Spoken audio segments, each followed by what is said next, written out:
Hey guys, it's Stormy answering a couple quick questions about what is Mercury retrograde. That's an absolutely brilliant question. And so I'm going to tell you what it really is, and then I'll explain it a little bit how I explain it. So basically, Mercury is the planet of communication, and he's pretty small actually, but causes really big problems when he decides to do a retrograde. And so when Mercury goes retrograde, it's like it turns backwards. And when he turns around and shields this energy from us, our lives kind of get shuffled and mixed up a little bit. And it's happening right now. We're in a Mercury retrograde that's going to be lasting until February 11th. And Mercury does this 3 or 4 times a year for about 3 weeks at a time. So that's just what it is. But let me tell you, so when Mercury is retrograding, in all actuality, it's just an optical illusion because we're Earth-centric. So instead of looking at the solar system as the sun in the center, we look at it as Earth in the center. So from the Earth looking out, it looks like Mercury is spinning around, but really, or moving backwards, but really it's not. It's just because Mercury is so close to the sun that when he does take a shift and a shuffle, everything looks like he's moving backwards. But what it actually feels like is that Mercury is moving backwards and that we're in a holding pattern or that we're stuck. And that's absolutely true because he's not moving forward. And if we're not moving forward in communication, in relationships and things like that, you can definitely see where the slowdown would be. So when Mercury goes retrograde, some of the things that we do see, because like we said, Mercury is a communication planet, communication devices, technology, travel,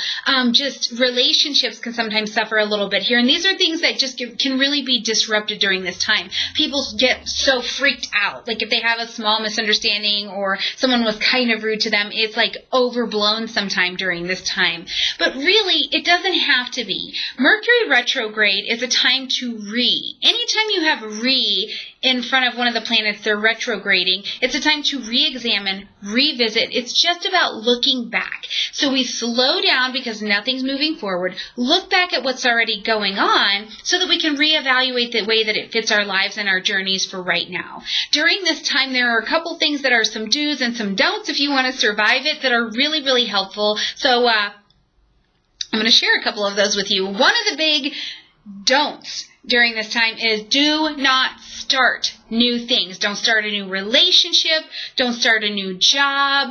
Don't start a new project. Don't do any of those kinds of things. But the do is that you should go ahead and finish the projects you've already started. Now, if you've already been seeing somebody, yeah, it's okay to just kind of check it out, keep moving forward with them, and see if it still fits your life. If you've already been working on your house, finish working on your house. If you've already been in talks about taking that new job, go on ahead and move forward into that job if it feels right for you. Another thing is do not sign new contracts.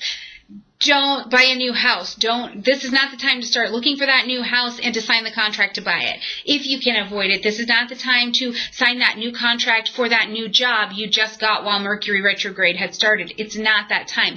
Another big don't in the contract situation is it's not a great time to get married. There's just too many energetic communication problems and things that can go wrong. I got an email from a woman who was talking about how she got married during the last Mercury retrograde, and there were all of these problems with her name change and her license and all of these things that she never could have foreseen going wrong. But it's just not a good time for that.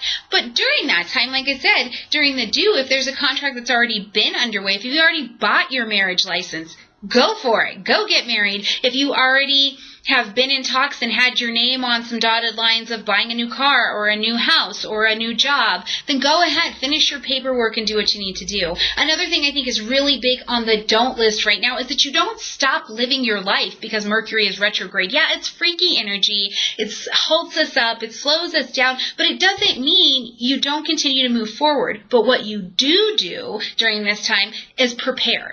Be preparatory. Be proactive. Start looking for that new house. Start considering what you want in a new house. Start considering those kinds of things that after the retrograde you can move forward on. And another one of these great things with the being proactive, I think really is in your shopping. If you want to buy a new TV or a new electronic devices, new technological devices, things like that. This is the time where you go comparison shopping, or you maybe decide what it is that you want to replace in your house, but this is not the time to buy it whatsoever. So that's a little bit about what a Mercury retrograde is. I hope that the explanation fits, and you'll hear me talk about it in the video when I say Mercury takes a nap, or he turns around, shields his energy from us, something like that. But that's what we're talking about when Mercury goes retrograde. Hopefully this video is good. Subscribe down below. If you've got comments or questions, definitely leave them down there. And look for more Mercury survival tips on the new blog. The link is down below, and of course on the Facebook page. Bye, guys.